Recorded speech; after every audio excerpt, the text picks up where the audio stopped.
Hi, Alex. Good morning. How are you? Good. Hanging in there. How are you? Also hanging in there. Is it just me, or does this feel like it's been like a really long summer so far? I can't believe it's still July. For me, everything is going by relatively quickly. I mean, I leave for Greece for my holiday in a month, and that's just mental to think about because, I booked it mid-January, and it's just kind of always been, oh, that's after the Viva, it's after the thesis, it's after all these things, and now it's nigh. Yeah, well, I suppose you're in that kind of downhill tumble of you've submitted, you've vivaed, you've done all the things, and now, life's just barreling on. Whereas, Yeah, yeah. I'm glad to be here. I'm glad to be back. Yes. And talking all things Buffy because Buffy is, I don't know if on your socials, Alex, but mine's starting to fill up a lot because I guess they've started doing table reads for the reboot. Yeah. And so Sarah Michelle Gellar has been posting stuff about that. And then also the I Know What You Did Last Summer reboot, which we don't have Yes. time to get into that because feelings and thoughts. But I mean, that one completely took me off guard. Like, I just suddenly saw a poster for it. It was like I had nothing, and now it's everywhere. I was like, oh, well, I've and had they just did that TV series like a year or two ago on no. Amazon, and I was kind of like, oh, this is a repeat of all the Spider-Mans back to back to back to back to back to back, a few years ago. Yeah. Yeah, I But didn't go with the TV show, admittedly. I didn't watch it either. But dear Sweet. listeners, today we are here to talk about Never Kill a Boy on the First Date and the Pack in season 1 of Buffy. But as usual, before we dive into the Hellmouth, we have our coffee mug Yeah, chat. we do. And we, in our pre-recording conversation, realized that we have the same style of mugs Yeah. today. Because I did remember to change my mug.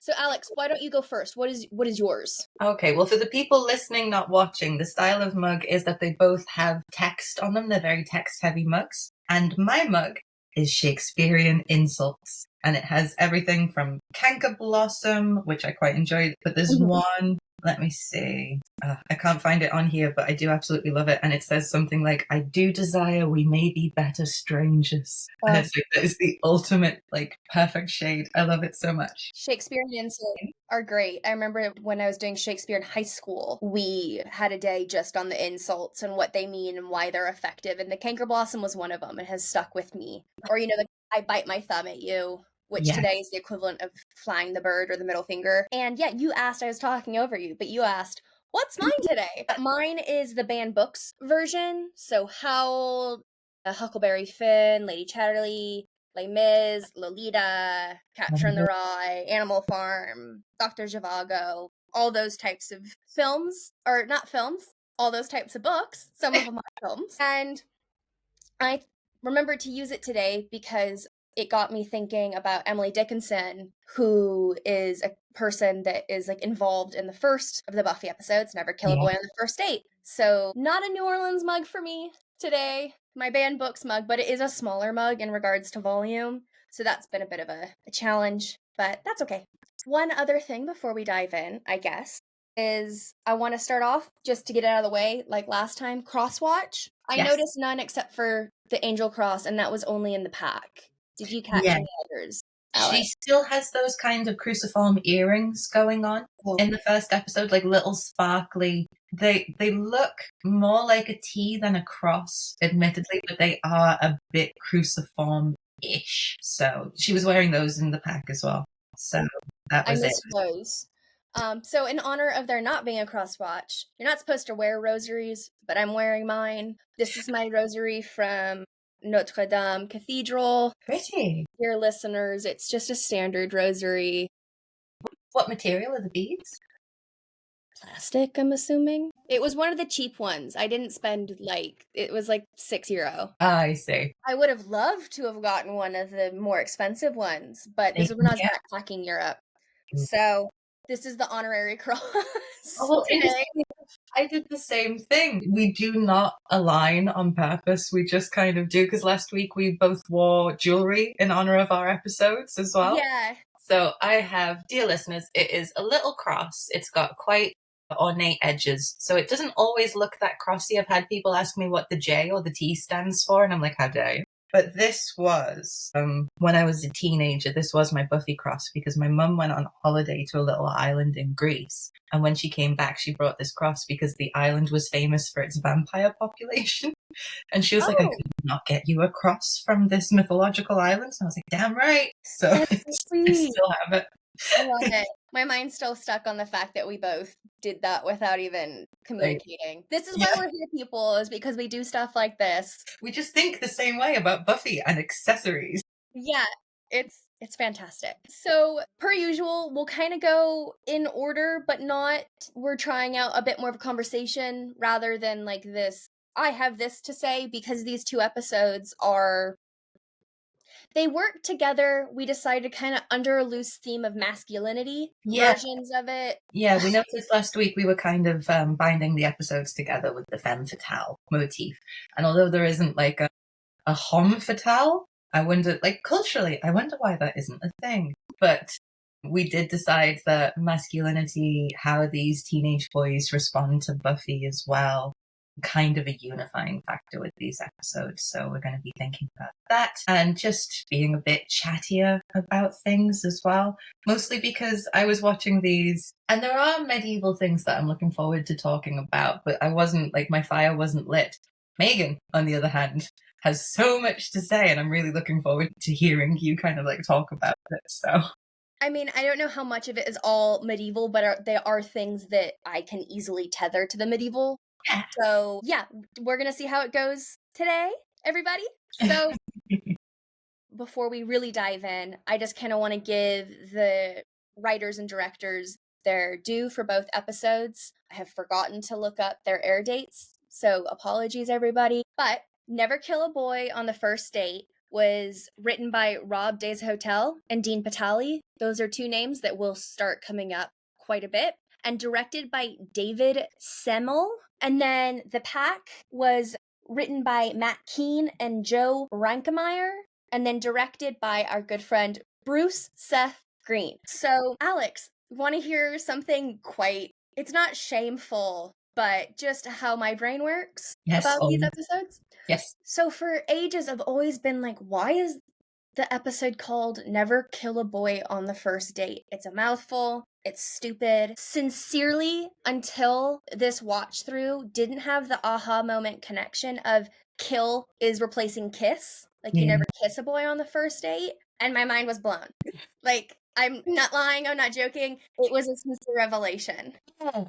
Well, I'm glad you've said it because I bet you there are people listening right now who are like, oh, damn, yeah, that's what it is. Of course. Like, you won't be alone, like, for sure. I mean, it's one of those, I never knew the names of the episodes when I was watching them, so I came to these revelations a little bit late. Like, I wouldn't even read them on the box sets, really. I'd just watch obsessively. But I do feel like these two are quite interesting because they're like the really after school special episodes. Like they're getting really like, I remember when I was a teenager, if you want like to share moments, I remember, I must have been about 15, 16, and it was one of those moments where I suddenly realised that art and culture could do something else than entertain. And it was when I wish I could remember which writer or which director it was. It wasn't Joss Whedon, because they were talking about Joss Whedon and Buffy, and they were like, oh, it just suddenly clicked for me, the metaphor, high school is hell. And teenage me went,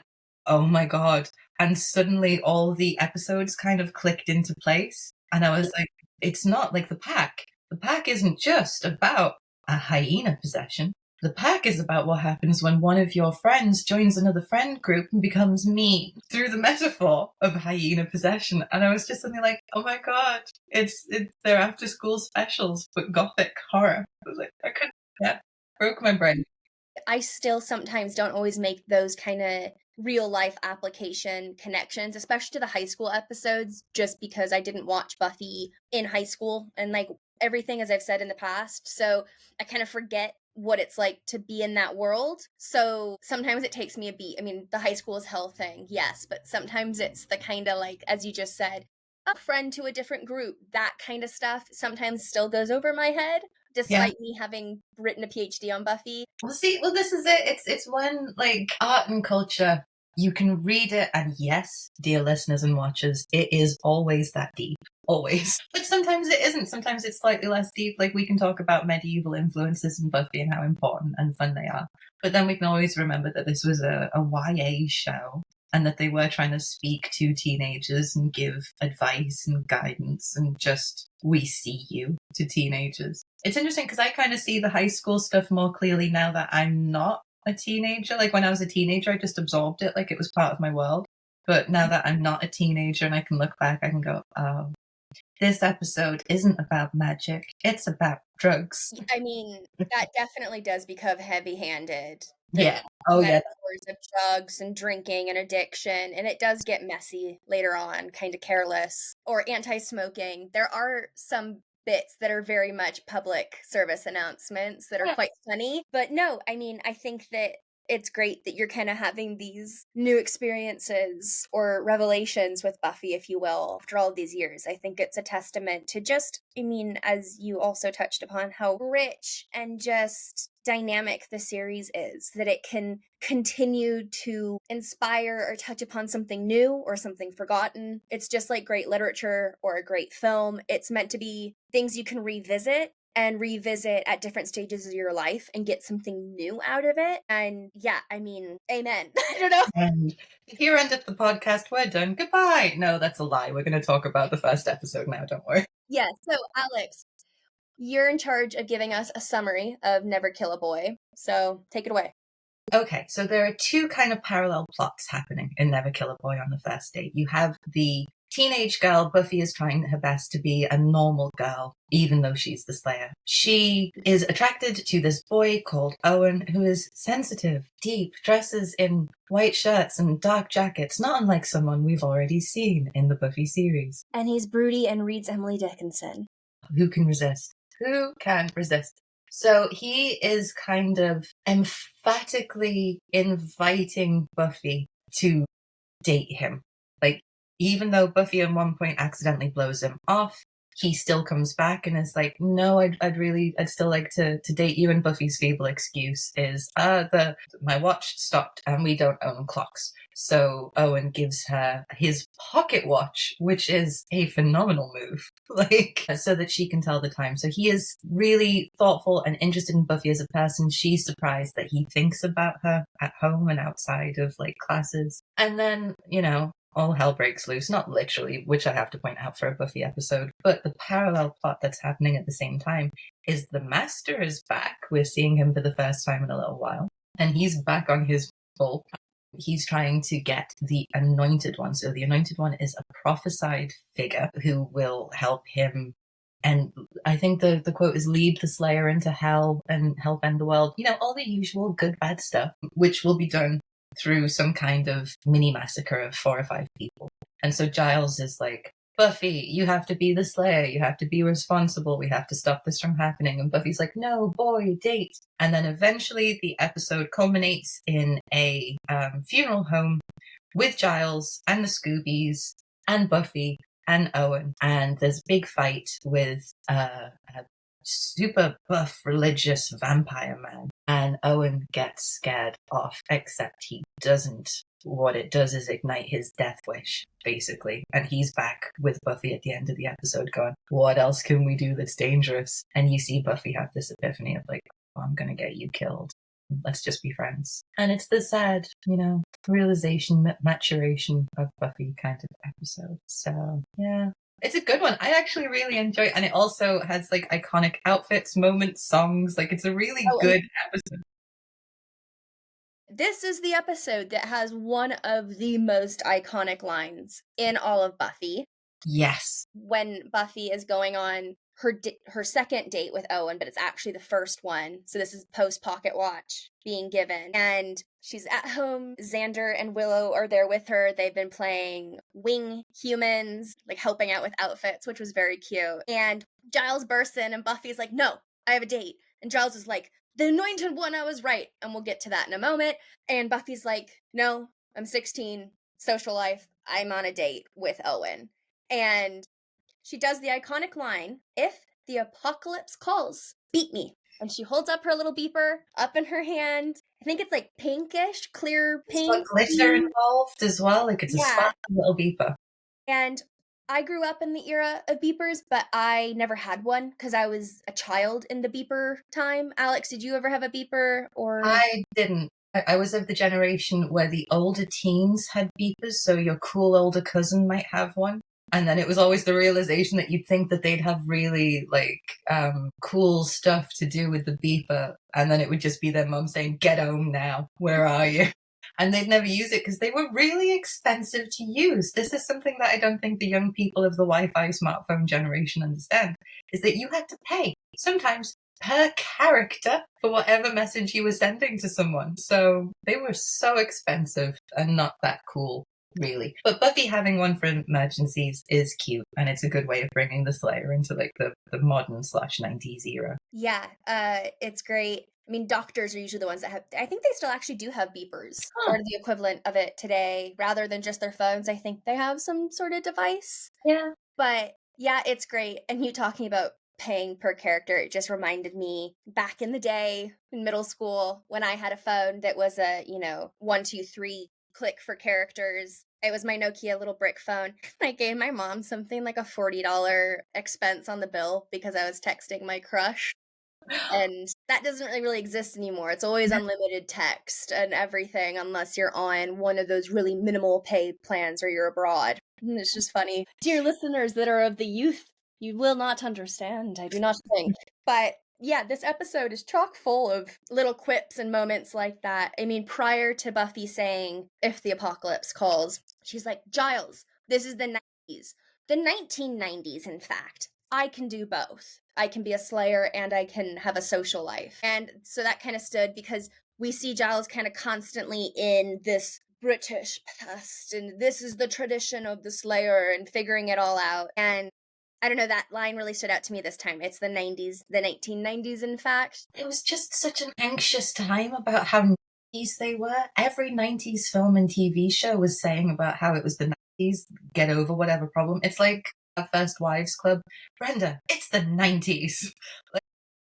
I think it's because of the slowly impending anxiety of the year 2000 and the coming Y2K and the advancement of technology, which we will definitely, or I will definitely, have so much more to say later on in season 1 in the episode I Robot You Jane, because it's palpable in that episode. But so, Alex, you said that we have the parallel storylines. So we have Owen, Buffy, and then we have the Master and the Anointed One. Yes. Do you have a preference on where we go first? Really mind. I think it depends. I find the Owen side of the episode far more entertaining than the Master one, but the Master one is so important for the rest of the series. Like, it's important to know who and what the Anointed is. But Yeah. I think Owen's more entertaining. Okay. Well, then let's get the Master just kind of out of the way, and then Okay. we can spend time on Owen. Does that sound fair? Yeah, sounds fair. Let's do that. Perfect. So the episode opens with the Master sermonizing down in his crypt, hellmouth, sunken church, what have you, in the Hellmouth. And he's quite literally sermonizing because he's standing on the space of the altar. He goes up to the baptismal font and is actually like anointing or blessing his croonies with, it turns out to be blood. And I have the like quote here, the whole thing. I'm just gonna read it. We can dissect as much as we want. It just sets up the Anointed One for the episode and later on. Does that sound good? Okay. And then remember, this is the Master speaking, and it's very melodramatic and fantastic. I'm just going to read it. I'm not Mark. That's fair. We don't expect you to bring that degree of, like, scenery chewing. All right. "And there will be a time of crisis, of worlds hanging in the balance. And in this time shall come the Anointed, the Master's great warrior. And the Slayer will not know him, will not stop him, and he will lead her into hell. As it is written, so shall it be." And he's reading a book, like a really big book at this point. "5 will die, and from their ashes the Anointed shall rise. The brethren of Aurelius shall greet him and usher him to his immortal destiny. As it is written, so shall it be." And then he has some commentary. "The Anointed will be my greatest weapon against the Slayer. If you fail to bring him to me, if you allow that girl to stop you," and then he plucks out the eyeball of one of the vampire croonies, and then he goes, "Here endeth the lesson." Yeah. And I love that because the "here endeth the lesson" is actually a little motif that kind of occurs throughout the entire series. So I just wanted to make sure that we just stick to that a little bit. But so we have the Anointed, who's going to be this great warrior. We're expecting kind of like Hook Man from Teacher's Pet, Yeah. something of that caliber. Something like a crusader knight done vampire. So because there's all this like biblical referential language constantly. So you kind of expect something, grand and aggressive. And we do see that in the episode a little bit later on, but it's a bit of a red herring. Yeah, we kind of expect Luke 2.0 in a sense. This Yeah. large, hulking figure that is devoted to the master, and it's implicit in this, but the master is kind of the leader of the Order of Aurelius. And the Order of Aurelius is this very long time cult to the Old Ones and to they have these great prophecies. We have And the prophecy and the harvest. it's worth noting that this is within Buffy's universe, right? This isn't, because sometimes as medievalists, we're going to be talking about a lot of like religious literature, documentation, history, whatnot, and there might sound like there's a bit of blurring. So I just wanted to be clear, like Aurelius within Buffy world. There's going to come a point in a little while where we might talk about the Malleus Maleficarum and demons, and that is a literal real world book and document. So I just wanted to take a moment to flag where these things were happening between our world and Buffy's world. Great. And yet this Aurelius is not Marcus Aurelius. Get it out of your head. This is not Gladiator. This is not any of that. Exactly. Yeah, this is it. It's like this. So they know what they're kind of magpies in the way that they create Buffyverse history, where they're just like, that's a name I like, I'll have it. That's a symbol I like, we'll throw it in. And then the real world equivalent is nothing. Like there's one howler which comes up in a much future season, which many of you fans listening will probably know about. But it's where they include a spell in a book, and it is literally just a bus route written in Gaelic. And they just kind of went, that looks good. Well, all right. But yes, so sorry. Anyway, back to the crypt. All the drama is happening around the master. He's setting up the idea of 5 will die, and from their ashes the Anointed shall arise. So now we're looking for 5 deaths. We're assuming that they're going to be bloody, massacre-y deaths, but... And something ritualistic on a stone slab, classic. Yeah. And later on in the episode, we get Giles kind of explaining this a bit more in Scooby speak and Buffy speak, and this is where maybe the only bit of the Middle Ages quite literally comes into dialogue in the episode, and it's when they're trying to figure out what this is gonna be. And Giles is like, I've looked at the writings of Aurelius himself, and he prophesied that the brethren of his order would come to the master and bring him the Anointed. And Willow's like, who's that? And Giles goes, I don't know, a warrior. But it says he will rise from the ashes of the 5 on the evening of the 1000th day after the advent of Septus. Totally fictional advent of Septus. Yeah. That means of 7. Yeah, they've just It isn't words and names again. This is exactly what I meant. They're magpieing once more. Yeah, no, exactly. And then they're like, no, it's tonight. I was like, my calculations are precise. And Buffy's like, no, bad calculations. I have a date. No. And this isn't my, quote, but it's close. Giles just goes, all right, I'll jump in my time machine, go back to the 12th century, and ask the vampires to postpone their ancient prophecy for a few days while you take in dinner and a show. I loved that. But the 12th century, so that's meant to be this, so long ago. So that's the 1100s. That's actually quite on the cusp of early medieval and higher medieval, for those of you, just in case you were wondering. Early medieval, for listeners, is kind of like Beowulf, Vikings. I'm going to summarize it really bluntly here. High medievals, King Arthur, ladies in towers, knights on horseback, that kind of frou-frou stuff that came in with the Norman conquest around 1066, but gained strength later on in the medieval period. So yeah, high, low medieval. That's how we understand it. But yes, so Giles pinpoints this moment at the 1100s, which is kind of the cusp between, as you say, the high and the low medieval. And yeah, it's the medieval is being used as this time period of long ago. It's a dark age of prophecy and sorcery, and things like this were in the norm. And then obviously it's being said tongue-in-cheek, but it's, other than some of the more religious language that we get, that is the token medieval aspect of this episode. And it's just kind of capitalizing on that idea of the medieval, like you say, the Dark Ages, where this stuff is normal. So the Enlightenment and the Renaissance that came later really did a number on the Middle Ages by saying all the darkness happened then. Because, of course, now we know things are different. Like, religion can be full of metaphors and not literal things, and those fools in the Dark Ages believed in the really real stuff like demons. And so it's just this kind of like, there seems to be a cultural shift now where if we need something supernatural to happen, we'll locate it in the medieval. I mean, I don't know if you agree, but I've noticed that like horror films tend to put it in the medieval because there's just this sort of assumption that that's when like the last time supernatural stuff existed in the day to day.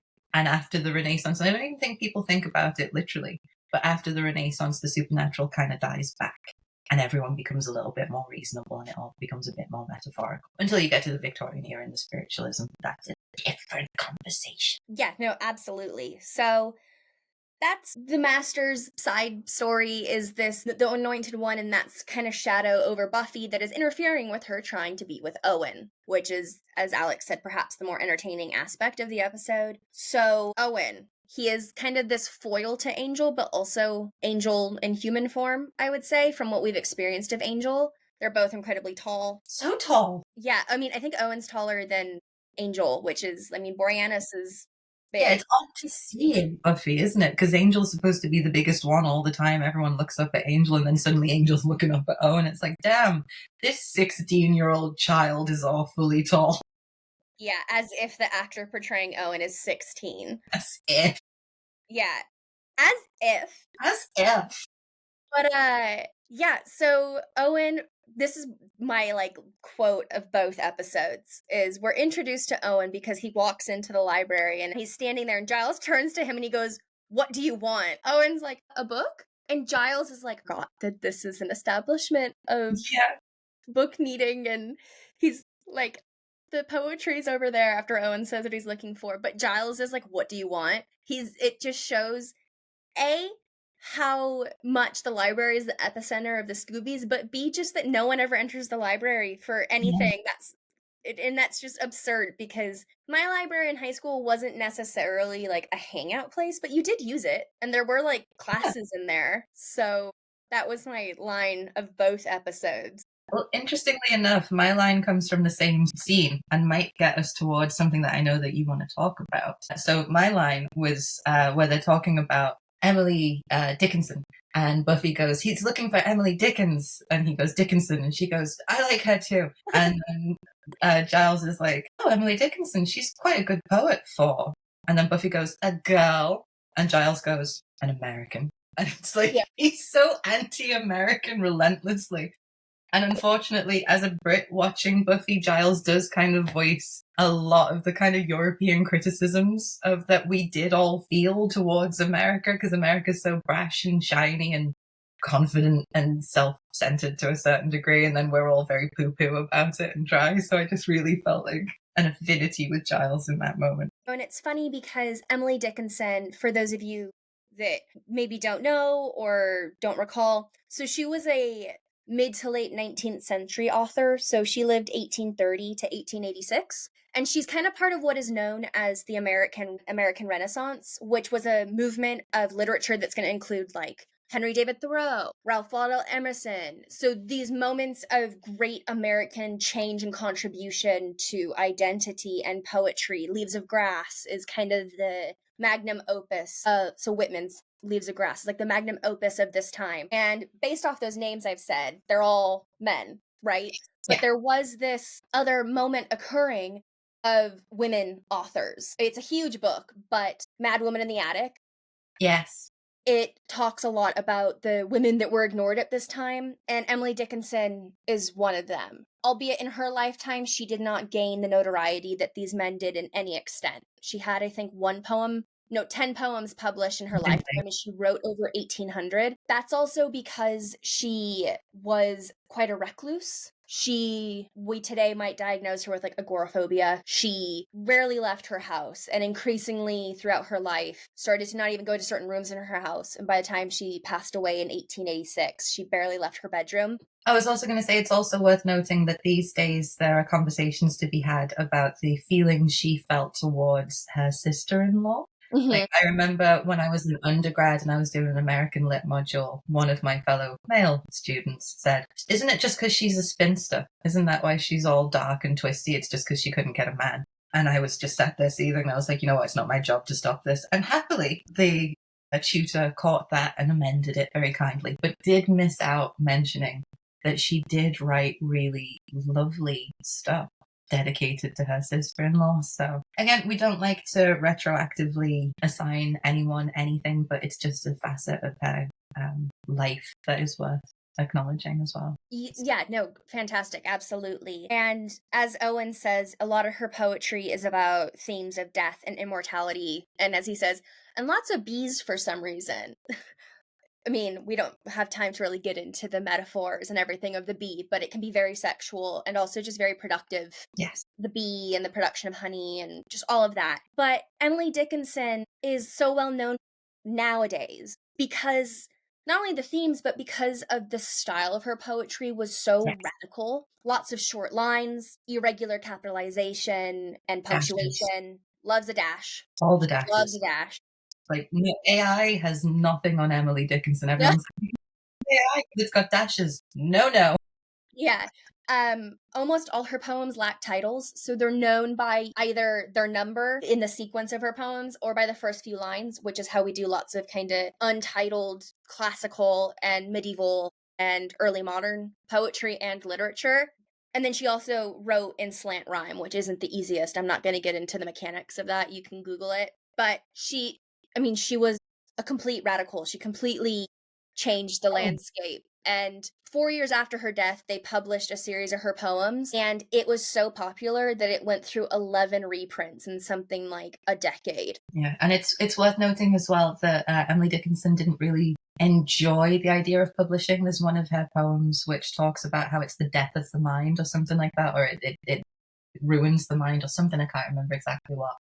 And that they found a lot of her poems tucked behind things on scraps of paper. They'd just find it behind the couch cushions or whatever. So she was creating this prolific body of work. And so Emily Dickinson, not really a big figure in British school, like at least in my era of going to school. I didn't know who Emily Dickinson was until Buffy, basically. And when I read her poetry, I basically assumed she was a modern poet because she has that kind of modernism, really cuts away all the florid excesses of poetry and just takes it down to the bone. And Emily Dickinson was doing that before modernism had was even a twinkle in Walt Whitman's eye, you know? So Yeah. she was doing these wonderful, impressive things. And knowing more about Emily Dickinson this time around after watching this episode and hearing Owen say to Buffy, it's like you're two girls. And Buffy's like, which one do you like more? And he says, well, I'll let you know. And it just kind of realized, like, they're aligning Buffy with Emily Dickinson. Emily Dickinson had two worlds, this rich inner world that gets completely belied by the fact that she was potentially agoraphobic. She was a spinster. I'm putting air quotes on that, very 90s air quotes on that to our listeners. But yeah, so she has this kind of dry, just there's this dry perception of her as this spinster figure while she's living this really gorgeous, dark life on the inside. And then you have Buffy, who's this kind of sparkly, not like intelligent, but not academically gifted, because she doesn't have the time. We learned this in the Praying Mantis episode. But she has this dark, rich, difficult inner world going on as well. So I just thought it was really like a beautiful comparison that moment. Yes, absolutely. And so to kind of wrap up the Dickinson conversation, I'm actually going to read a poem by her because I think it speaks to exactly what you're saying about Buffy. And I think that the poetic language will help lead into my final thoughts on this episode and also segue us into the pack. Beautiful. We love it. It's a little bit of a longer poem than I remembered, but I think that, again, it's everything you just said, but in poetry form by Dickinson. And so the title is My Life Had Stood a Loaded Gun, or Poem 764. So here we go.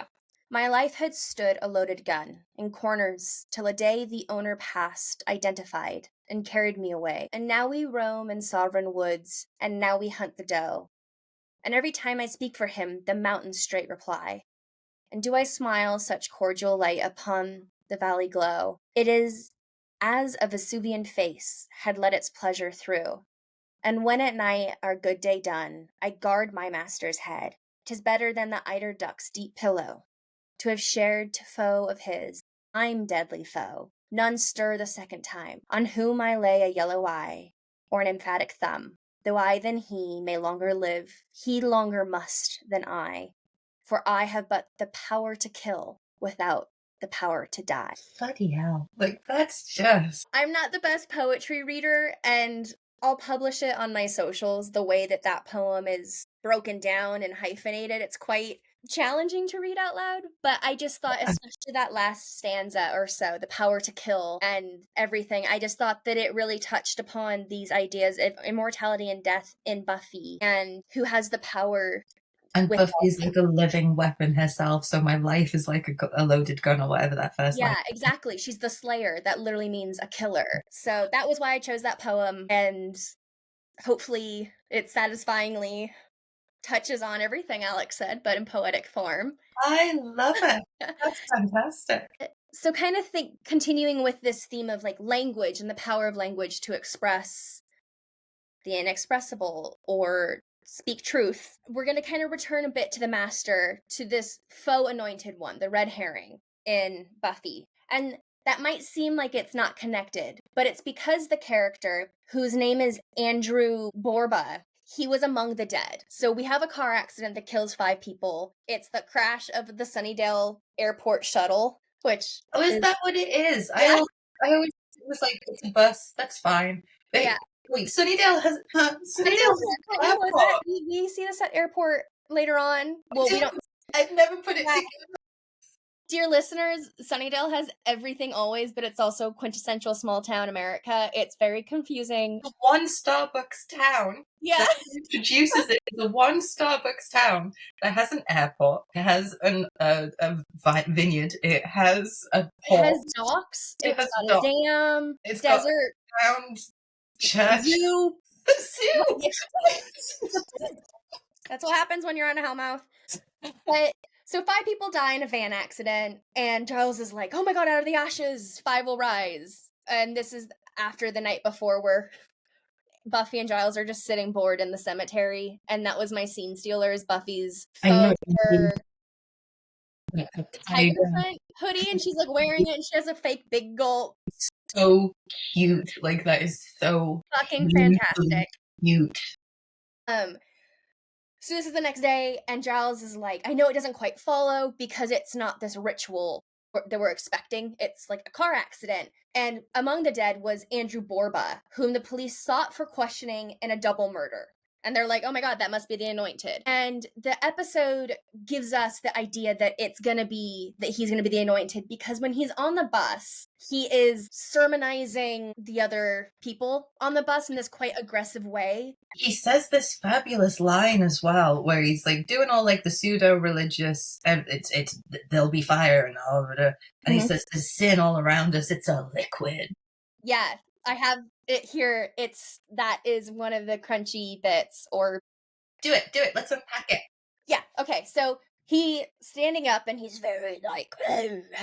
He's got like a Southern Baptist-y type accent. Yeah, and he actually does, later on in the episode, quote some Baptist hymns, which we'll get to. This is them all together on the bus. There's like dialogue and stuff in between, but I've synthesized it. So he says, a pale horse emerged with death as its rider. You will be judged. You will be judged. That day's gonna bring fire. Fire coming down. Judgment. Don't think you're ready to look upon him. If there's sin in there, there's sin all around. It's a liquid. On that day, there won't be anybody telling us what to do or why we're doing it. You can't prepare on that day. And so, as Alex said, there is like this pseudo-religious aspect, but that opening line, a pale horse emerged with death as its rider, is quite literally from the Bible. It is Revelation 6, line 8, which begins, and behold a pale horse, and he that sat upon him, his name was Death, and hell followed him, and power was given to him over the 4 parts of the earth,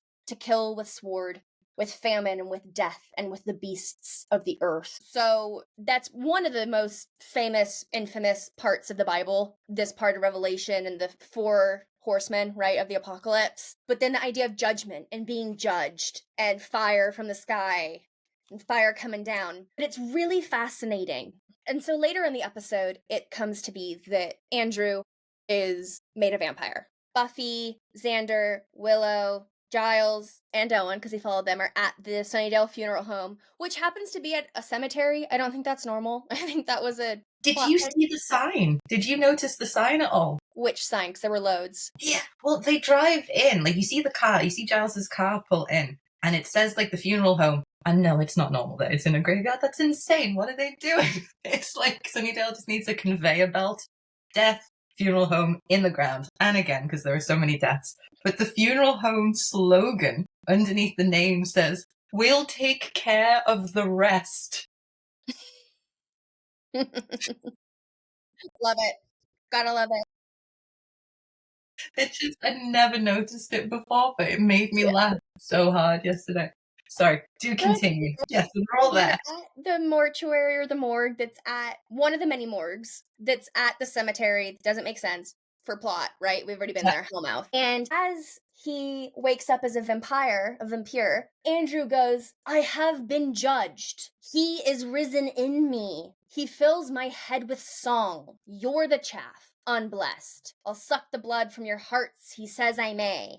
And again, this is kind of like suturing them together. And then just briefly after that, he starts singing as he's kind of stalking them. "Shall we gather at the river, the beautiful river? They told me about you while I was sleeping." And then Giles holds up a cross at Andrew, and it's painful. And Andrew goes, "Ugh, why does he hurt me?" And my brain was like, at this scene, because there is so much. So this idea, I've mentioned it briefly in another episode, but vampires being resurrected out of time, out of sync of time. So he's been judged, but he's been judged prematurely, and perhaps that's why they're evil, even though we know, or based off our, first few discussions, that a vampire is a demon's soul possessing or inhabiting a human body. But medievally, the unification of the soul and the body at the judgment day, so the end, the day of fire and everything, is the day of judgment. So for Andrew to think that he's been judged is totally in line with his with his theology. It also touches upon this weird gray line throughout Buffy of when they awaken or reawaken, do they know they're vampires? Yeah. Is it a demonic soul? Because sometimes they do, sometimes they don't. Sometimes they have just this like crazy kung fu fighting ability, martial art. Instant combat skills downloaded. Yeah. And he is risen in me. So of course the he is gonna be God or Christ, but which technically, if you're following a trajectory from medieval theology, isn't completely wrong, because the demons were the fallen angels from heaven that are all creations of God. But the idea of, I'll suck the blood from your hearts, that's just very medieval, and the sucking of this wound of Christ and everything. Yeah. And again, this is the magpieing, but it's tantalizing. And also kind of ambiguity, because he's talking about he is risen, and we have this privileged perspective that we know that there is another deified he in the episode in the figure of the master, because he is like, I say a deified he's like some kind of first demonic coming for the vampires or something like that. So given that vampirism is a blood-borne infection and that Andrew has been turned into a vampire, knowing that the master is part of that process. So the master has probably turned his progeny, so his blood is in his progeny, who then turn Andrew with their blood, making the master Andrew's grandfather. So he is risen in me could also talk about how the vampiric infection has reawakened Andrew and brought him back. So there's this kind of like doubling between he is risen Jesus, but also he is risen the master, who is doing his damnedest to get out of that crypt and take over the world. Absolutely. You could even take it a tiny step further, because we've learned that the master is very anti his cronies tasting and snacking and feeding on his offerings and victims prior to them coming to him. So Andrew could have been sired or created a vampire by the master, who is then his father, his holy father or unholy father, which is just a further reification of, he and God as father and Christ as son and brother. And it's so just like crunchy. And then the song, I always just assumed he was just singing nonsense, but it's actually a Baptist hymn that was written by Robert Lowry in 1864, so Civil War era. Just interesting. And it's actually referring to Revelation 22, lines 1 through 2, which are the very end of Revelation. The lines are, and he showed me a river of water of life, clear as crystal, proceeding from the throne of God and of the Lamb. So this is meant to be like in the New Jerusalem, in heaven. So again, it's this mixing up of everything. And when he goes, why does he hurt me when Giles is holding the cross?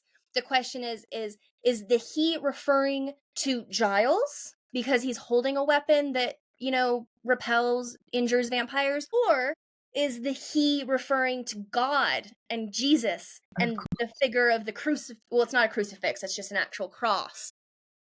But And still, the figure of Christ is implied in that shape. And for a religious man like Andrew, it must be so, because he seems to have come back most like himself. Like, so there's the idea that the vampire soul infests your body, and it's like what they said about Jesse, that is not your friend, that's the creature that killed him kind of business. yeah. So, but Andrew is still carried across all his, like, religious fervor into his vampirism. So I always feel a little bit sorry for him in that moment where he'll have all this, like, human memory of religion and Jesus is on my side and, you know, God is good and Christ and all of that. And then all of a sudden there's this moment of being hurt by a figure who has been your savior up until that point in Andrew's world. So if one can feel compassion for a man who's a murderer in human life and then a murderer in vampire life, I always felt really sorry for him when he goes, why does he hurt me? Because I'm like, that must just be like getting slapped by your best friend. Exactly. And I think the line delivery is so great, and it, you know, it reminds me of when Christ is on the cross and some of his last words are, you know, God, why have you forsaken me? So why have you abandoned me? I mean, I could go on and on about this, but I won't because we still have the pack. But this idea of possession and the self, and is the original self somewhere deep within, or does that possessing spirit completely take over? We know with vampires, we've discussed that. Our next episode will get into it very hardcore. But using that idea of possession, and if that's the right term, or as Alex has been saying, infection, to use a kind of more modern take on it, we have the pack, which I'm just going to read the IMDb summary because we've learned I can't summarize episodes and it's just quick and succinct and we can just dive in. Is Xander and several other students are possessed by the spirit of a demonic breed of hyenas that wreak havoc at the high school. Possessed by hyena spirits. Great, done. That's the pack, basically. Pretty much. And some crucial plot points are Xander attempts to sexually assault Buffy while he's possessed by a hyena. He and his new friends, the pack, eat the pig, the pet pig, the mascot pig, who is absolutely... And Principal Flutie! And Principal Flutie. This is the death of Principal Flutie. He gets eaten by teenagers possessed by hyenas. Happily, though, Xander had also previously attempted to sexually assault Buffy in a completely separate room, so she bonks him on the head with a desk and locks him in the library. So Xander, not a cannibal by the end of this. The pack ate Flutie without Xander.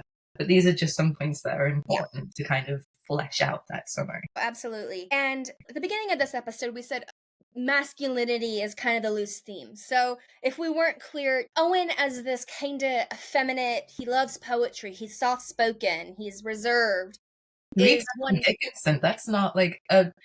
I never met and still struggle to meet outside of academia men who will willingly engage with a female author, point blank, but then a female author who is Emily Dickinson. That's rare. I hope that's not the case amongst the readers, by the way, but or the listeners, rather. But yeah, just the fact that you've got a 16-year-old, 6'4", 30-year-old boy reading Emily Dickinson. Yeah, poetry by a female author. Whereas in the pack, this episode I like to think of as the partner, the other half of Teacher's Pet, because both episodes really deal with Xander's fragile masculinity in different ways, but also they're both very, and dear listeners, I'm doing air quotes, science-based, or like zoological. So Teacher's Pet, we have the she mantis, and so it's very entomology, right? Bugs. And she is just a creature. Like, this is something we discussed Creature feature. where she's not supernatural, she's just out there. Please carry on. Yeah. Whereas in this episode, we have these hyenas that are either a special demonic breed, as the IMDb said, or I kind of like to think of it more as they're not a demonic breed. They just are part of this ecosystem that has maintained or fostered their kind of animalist primal abilities. That'll make a bit more sense as we go on, but It's interesting as a point of comparison again. Is something very white, very Eurocentric has been happening in these two episodes that I've just twigged onto.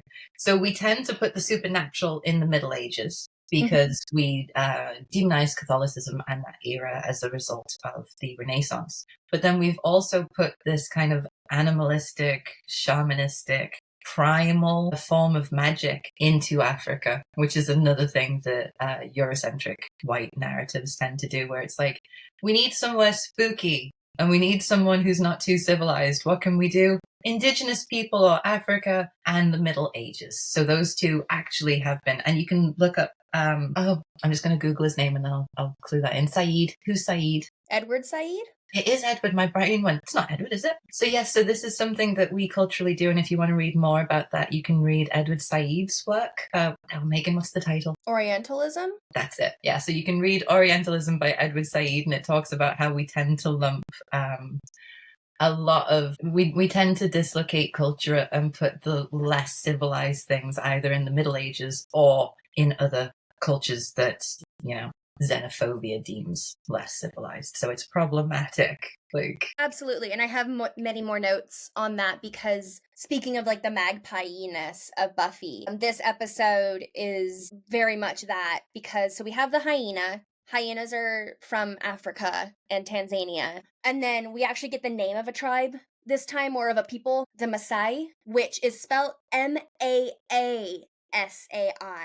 That is the actual spelling, not Masai. That is the Europeanized, colonized spelling. And they're of the Serengeti area or parts of Kenya. So I guess this is a segue just kind of into why hyenas and what kinds of hyenas, because hyenas are a very particular type of animal, and I think a lot of people, they're most familiar with hyenas from The Lion King.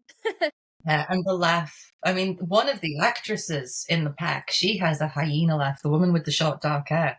She is phenomenal at the hyena laugh. It's uncomfortable to listen to. Yeah, it's great. So what is a hyena, right? They're these weird creatures. So they belong to the suborder in taxonomy Feliformia, which means that they're closely related to cats. So despite them looking kind of dog-like, they're actually closer to cats. Well, it's like Buffy at one point reads out that they're an unholy alliance between cats and dogs or something like that. Yeah, she says, wow, apparently Noah rejected the hyenas from the ark because he thought they were an evil, impure mixture of dogs and cats. And then Willow says, hyenas aren't well liked.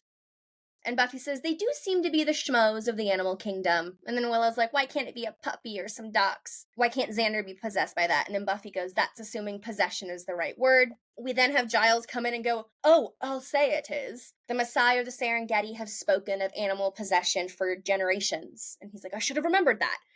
And so, yeah, hyenas, cat dog like, but not the TV series Cat Dog, which was fantastic from childhood.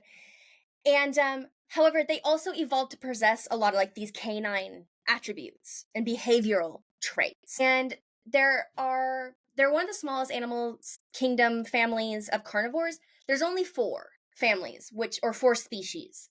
We have the spotted hyena, the striped hyena, the brown hyena, and the aardwolf. And that's just worth stating because not all hyenas laugh and not all hyenas function as a pack. So that'll be important just in this episode because the magpieing and the glossing, but it's actually just 1 out of the 4. And just a quick fun fact, when Willow was watching the video of what we think are hyenas eating a carcass, those aren't hyenas, those are African wild dogs.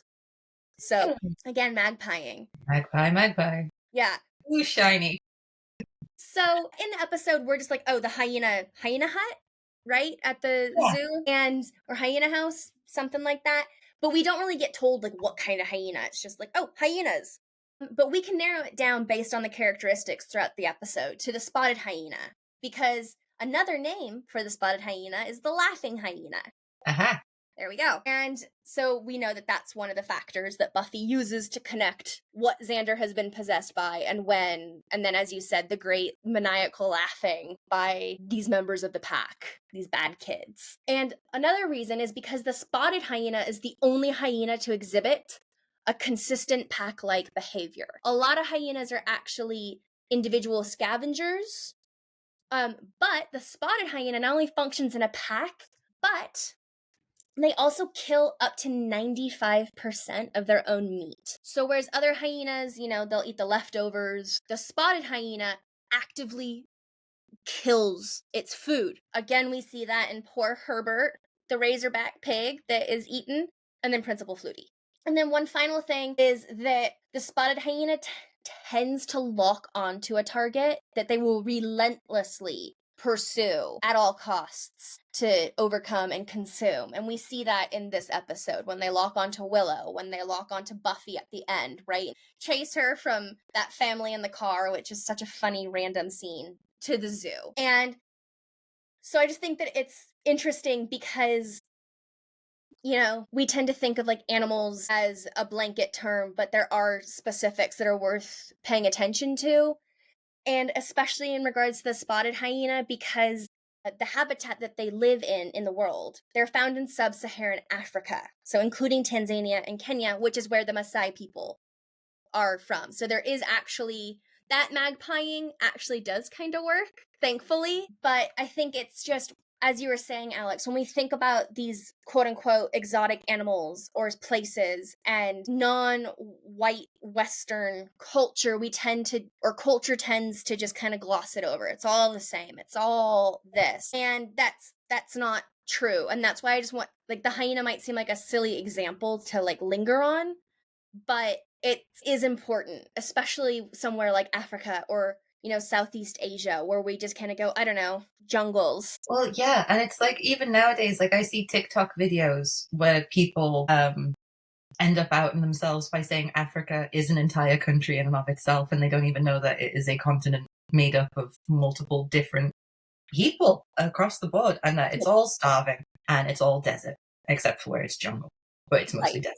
And so there's just this lingering cultural perception of Africa that shows like this don't really help. But this is from the 90s, so we can acknowledge changes have happened since. With that, it's also worth noting, so we get they get the general geography correct, right, of hyenas and the Maasai people, but the Maasai do not believe in spirit animal possession. It's like they took all ideas of African tribes, reading parts of, Fraser's Golden Bough, and they're like, oh, they're all interchangeable. They're all the same, just like indigenous people in North America. The Maasai have no direct connection to spirit possession beliefs involving animals, like, at all. So while there are lots of, aspects of spirit possession in many cultures, many African religions, Haitian voodoo, we even have Wicca, or of course Christianity, but the Maasai tradition is not one of them. So they stopped doing their homework there. And so it kind of makes this animal possession idea from Giles fall flat when we actually sit and think about it, because he talks about the primals. So just that term in and of itself is, you can just kind of go, colonialism. Yeah. You can just push a button.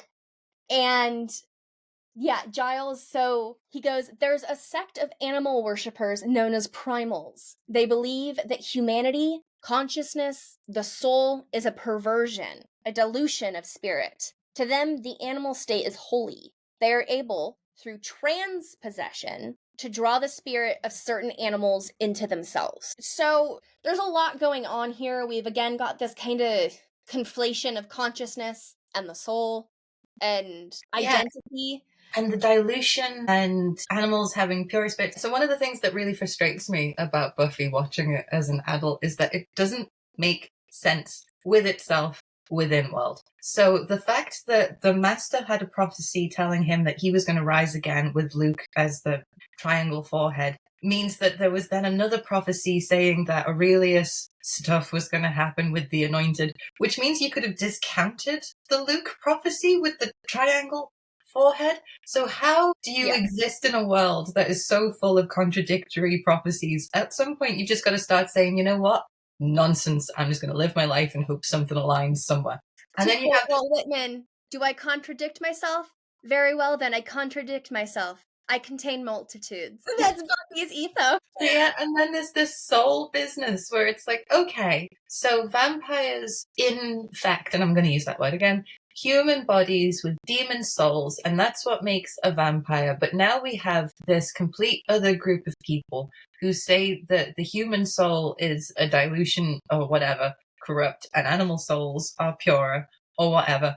And it's like, which, right, so we're all human. So theoretically, if we all have hands and feet and hearts and blood, we all have the same type of soul. Why are there so many different understandings of what the soul is and does, and why do they all work? Because they can't all be true at the same time. It bugs me. Yeah, well, and then they're bringing in this idea of trans possession. So Yeah, what? it's not full possession. It's because the word trans means like crossing over or Yeah. going over something at its etymological root. Yeah, well, it's like music. You can transpose music that's for Yeah. a piano and you can play it on the guitar instead. It's a transposition. Exactly. And so it's just this, we don't really get transpossession again in No, this form. And no. I don't know if that's, you could consider it like the maturity and development of Buffy or not, but a lot of this in this season, things that they establish then become either contradicted or murky later on. That is, I will say, not to contradict our entire medieval reading of possessions and souls. That does hold up my argument Yeah, of, oh, for sure.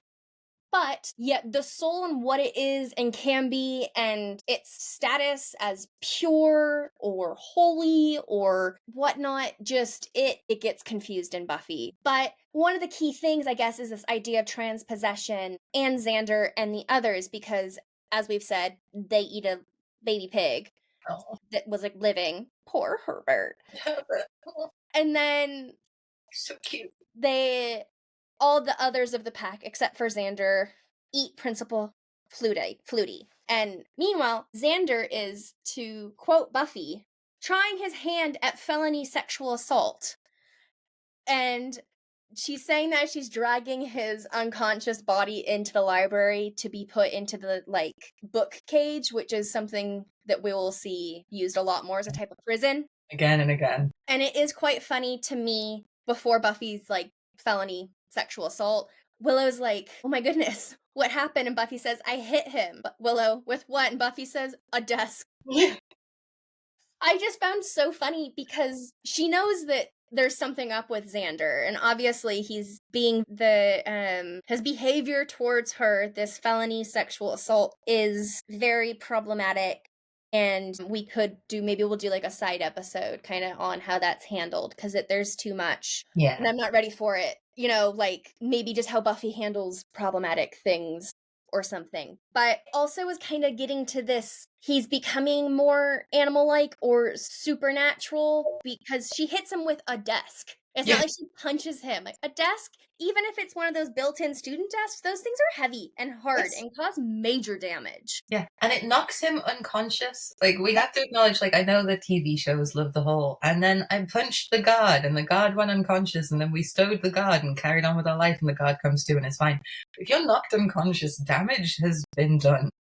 Well, and then there's the running trope, because Giles gets knocked unconscious almost every time he's in the field. I think we're at 2 or 3 now, because he emerges at the end of the episode from behind a wall in the hyena hut, and he's all like, oh, because it turns out, dear listeners and viewers, that the reason that Xander and the others were able to even be possessed by these hyena spirits is because they went into the hyena hut, which was under like quarantine, and they walked through about a gajillion different layers of police line, do not cross, caution, do not cross tape. And they're trying to bully one of the many poor nerds that are kind of unnamed.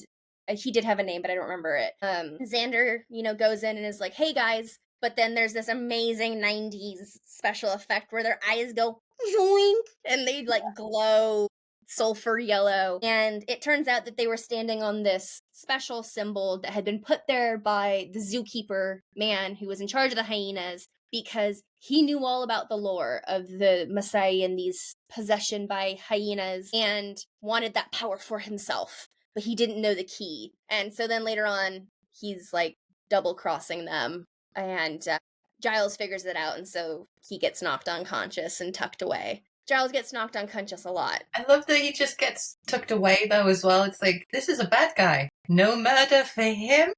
But then he's gonna like slit Willow's throat open. Yeah, why does Giles just get tucked away? And also, I know that they hadn't figured out the character of Giles' backstory, shall we say at this point, which I shan't go into in depth. But how bumbling and useless Giles is in the first season, they contradict with some of his history in the second season or third season? We don't need to give second season, not going to give spoilers. But Giles isn't what you'd expect in his history. And so I feel like, yeah, I'd have liked a bit more of that.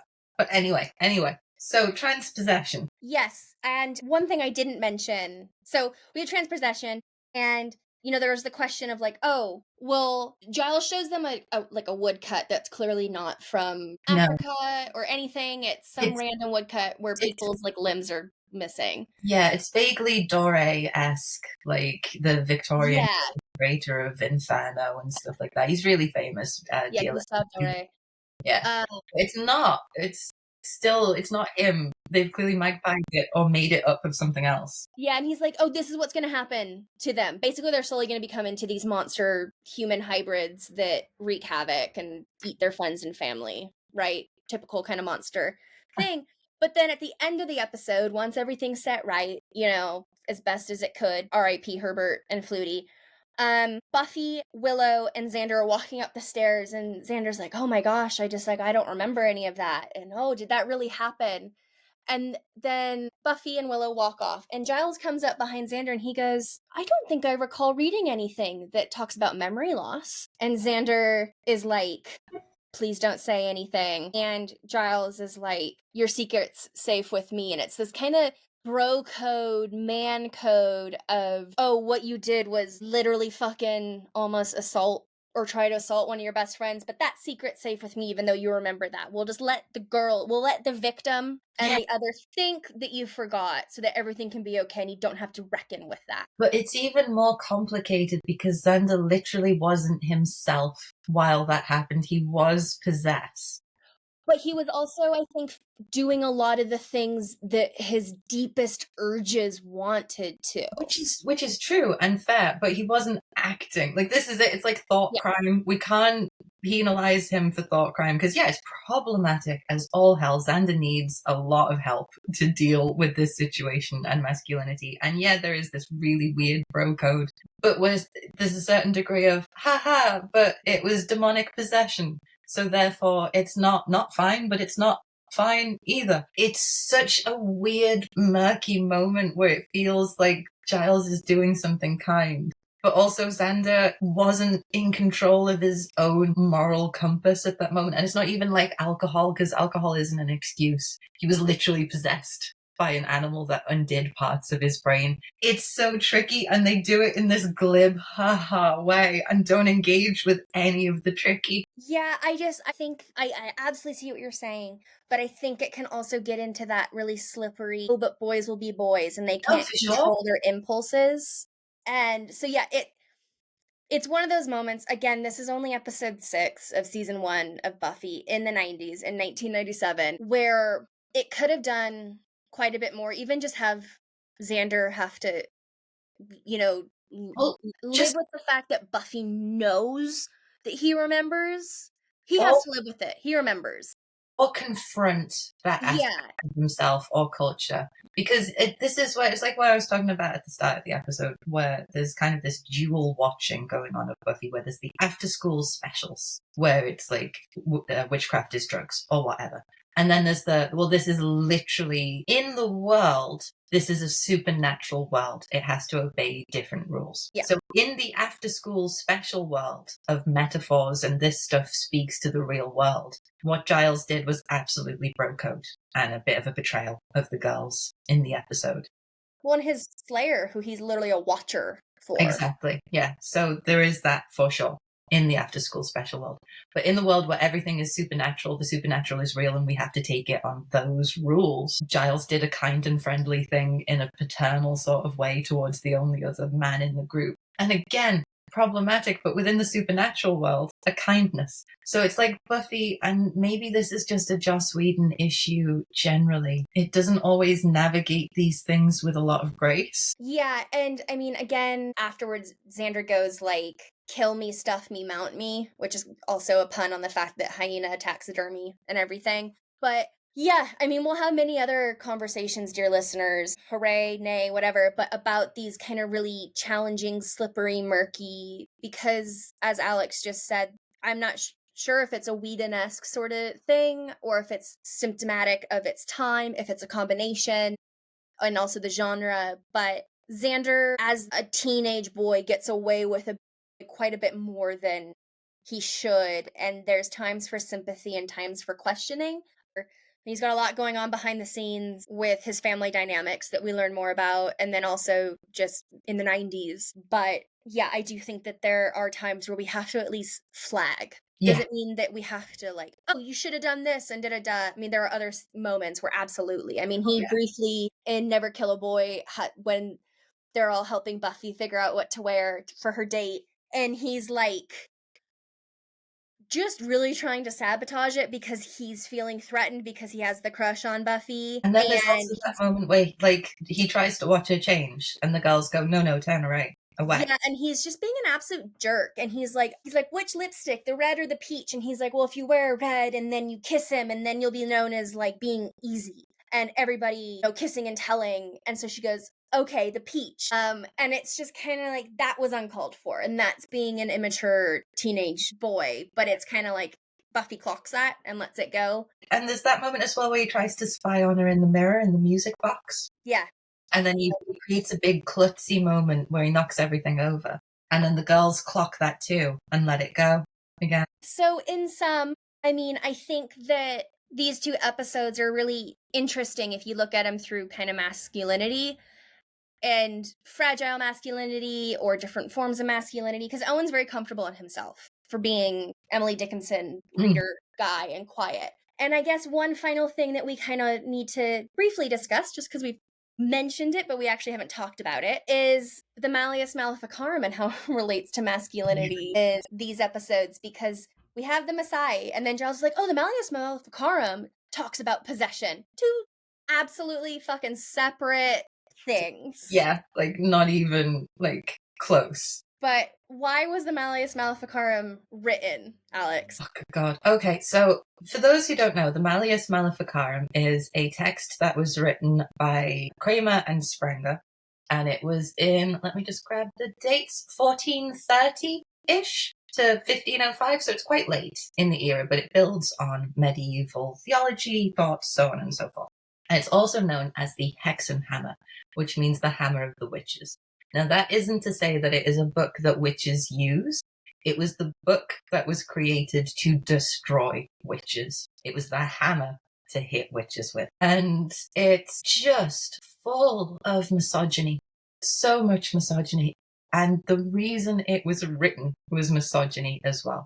So Kramer quite fancied this young married woman who was passing him on the street. He made that known. I think she spat in his direction, like she called him out on the street harassment. She wasn't cool with it. He then got so angry, he created the Malleus Maleficarum, which then was instrumental in the witch craze in the early modern period. Like Salem, Pendle, all of these moments, all because Kramer got rejected by a woman and he decided to try and punish her. And he took it to court as a witch as well. And the court were like, you're having a laugh. No, this is not, there's no evidence of witchcraft here. What are you doing? No.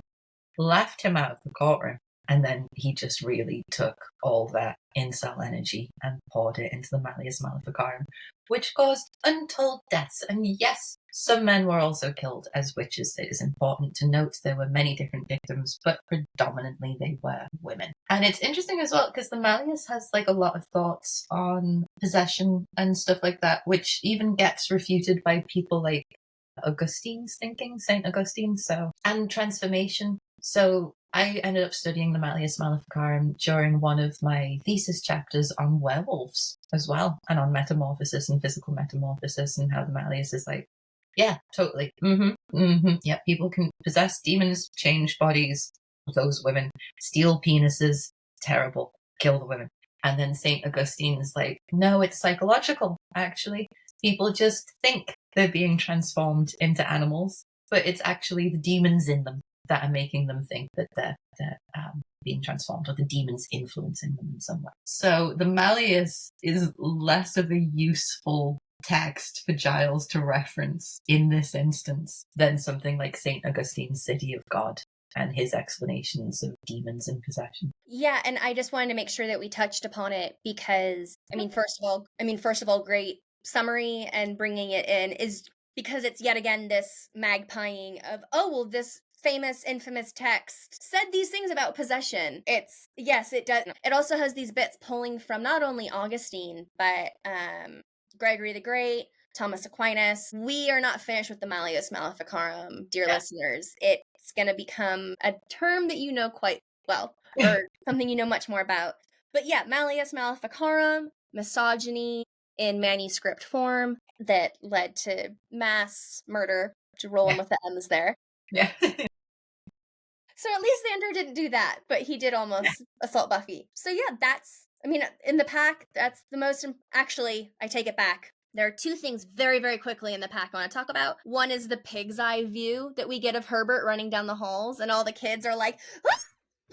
I think it's hilarious. And then my second one is just talk about this being in the 90s and saying it's in the 90s. The dramatic slow walk after the pack eats Herbert, walking outside to this grungy sludge music. Yeah. I hate it so much that I love it.